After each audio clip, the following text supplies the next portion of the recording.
কত জায়গায় যে হাসিনা কত রকম আকাম করে রাখছে তার কোনো ইয়ত্তা নাই। সবার মুখ বন্ধ রেখে হাসিনা যাচ্ছাতাই করে গেছে দেশ নিয়ে, কেউ কিছু কইতে পারে না। এই আমরা যারা কয়জন দেশে থাকি না তারাই কিছু কিছু কইতে পারি।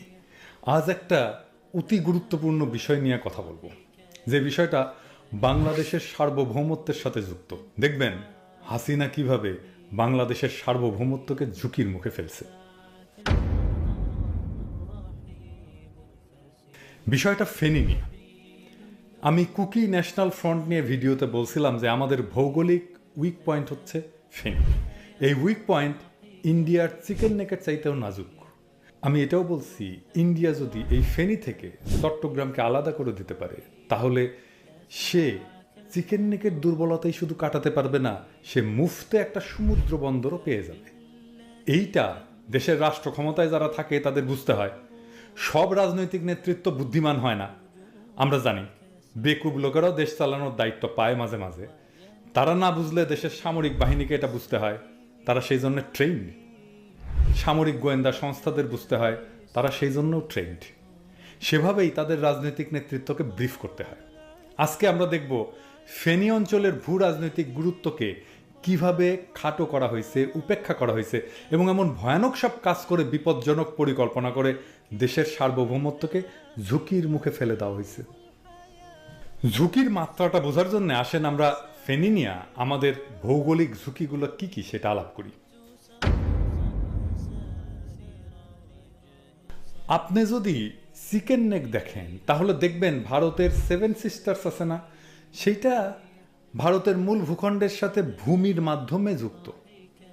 কিন্তু আমাদের পুরা চট্টগ্রাম অঞ্চল বাংলাদেশের মূল ভূখণ্ড থেকে ভূপ্রাকৃতিকভাবে বিচ্ছিন্ন।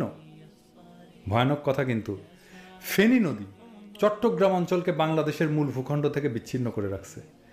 এই চট্টগ্রাম অঞ্চল বাংলাদেশের মূল ভূখণ্ডের সাথে কিভাবে যুক্ত? তাইলে যুক্ত মাত্র 3টা সড়ক সেতু আর একটা রেল সেতু দিয়ে। মাত্র এই 4টা সেতুর নিয়ন্ত্রণ শত্রুপক্ষ নিয়ে নিতে পারলে আমাদের মূল ভূখণ্ডের সাথে চট্টগ্রাম বিচ্ছিন্ন হয়ে যাবে।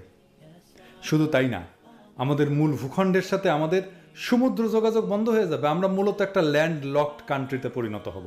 কেউ কেউ বলতে পারেন, কেন আমাদের মোংলা বন্দর আছে না? এটা নদী বন্দর, সমুদ্র বন্দর না। সমুদ্রগামী জাহাজ এই মোংলা বন্দরে এসে নোঙ্গর ফেলতে পারবে না। এই অবস্থা কি চিকেন নেকের চাইতে ভয়ানক না? আসেন আমরা এই বিষয়টা গুগল আর্থে দেখি।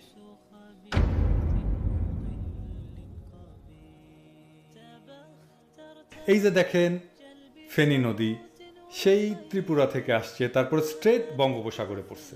দেখছেন তো এই ফেনী নদী যে চট্টগ্রামকে ভৌগোলিকভাবে বিচ্ছিন্ন করে রাখছে। এই গুরুত্বপূর্ণ বিষয়টা এই অঞ্চলের যে কোনো ধরনের অবকাঠামো নির্মাণ, কোনো ধরনের বিদেশি রাষ্ট্রের উপস্থিতির সময় আমাদের মনে রাখতে হবে। এইবার আসেন আমরা সমুদ্রের দিক থেকে দেখতে শুরু করি। প্রথমে মুহুরী প্রকল্প।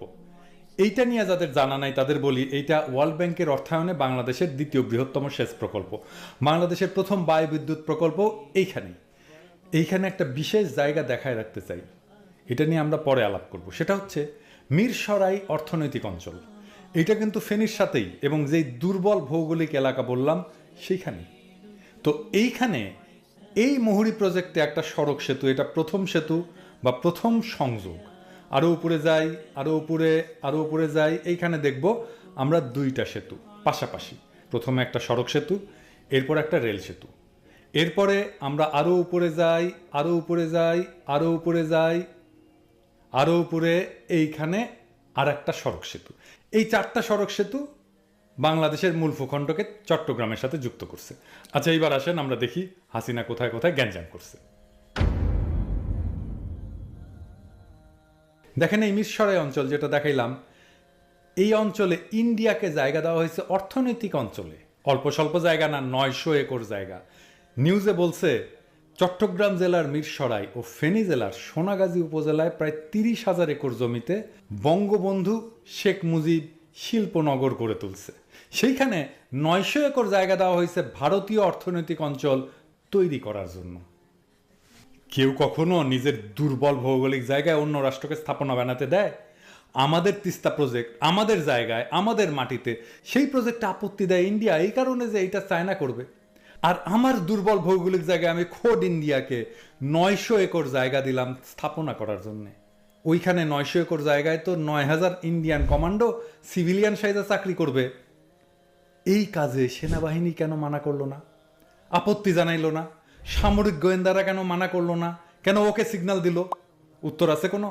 ও আচ্ছা, ওনারা তো আবার আমাদের পোস্টে বট বাহিনী দিয়ে কমেন্ট করানোতে বিজি আছেন, ওনাদের ডিস্টার্ব দেওয়া ঠিক হবে না, তাই না?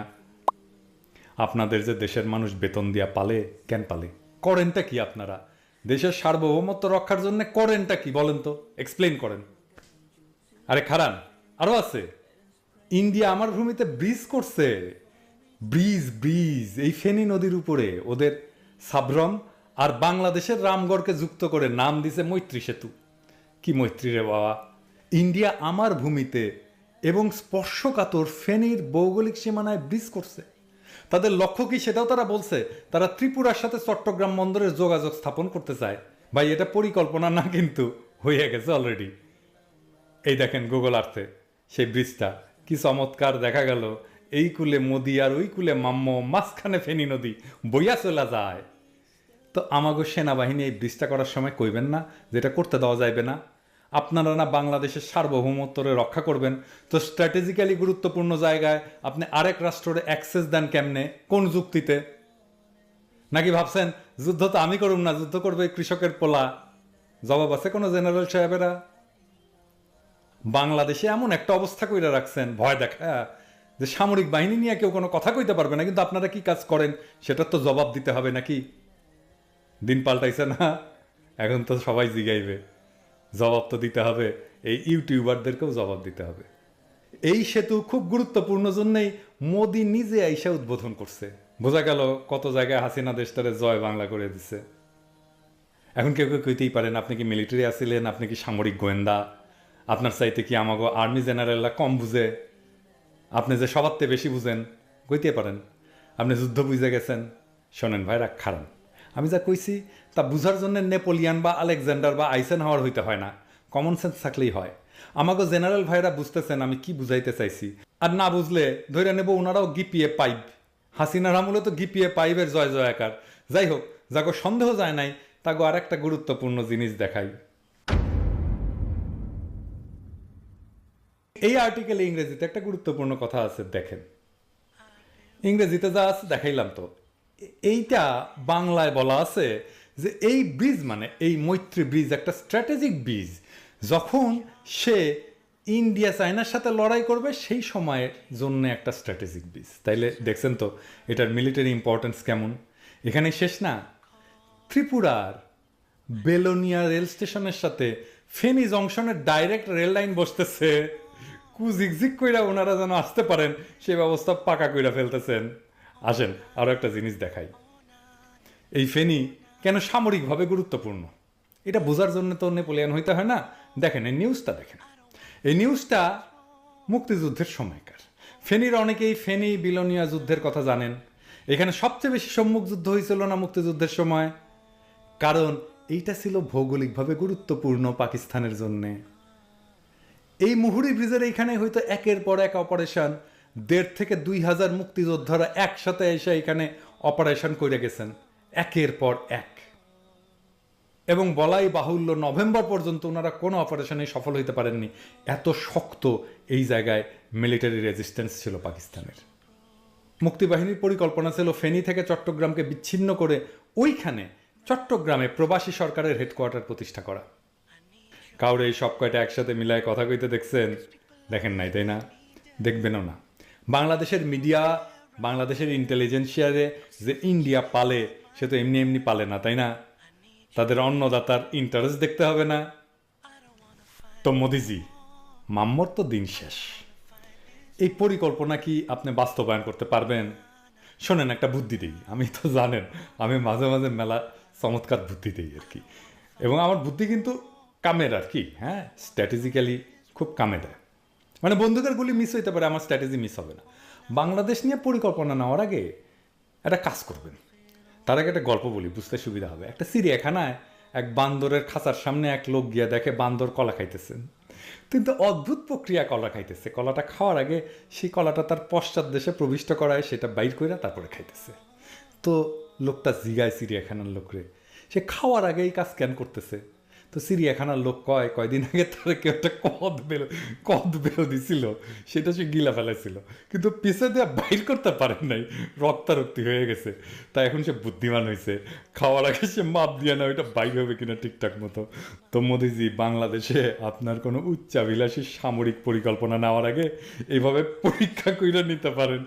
কখনো গণেশ উল্টাইলে দেখবেন গলাধকরণ তো করছিলেন আরামে, কিন্তু সেটা আর বাড়াইতেছে না। তাই বান্দরটার মতো বুদ্ধিমান হন, ঠিক কাজটা করেন।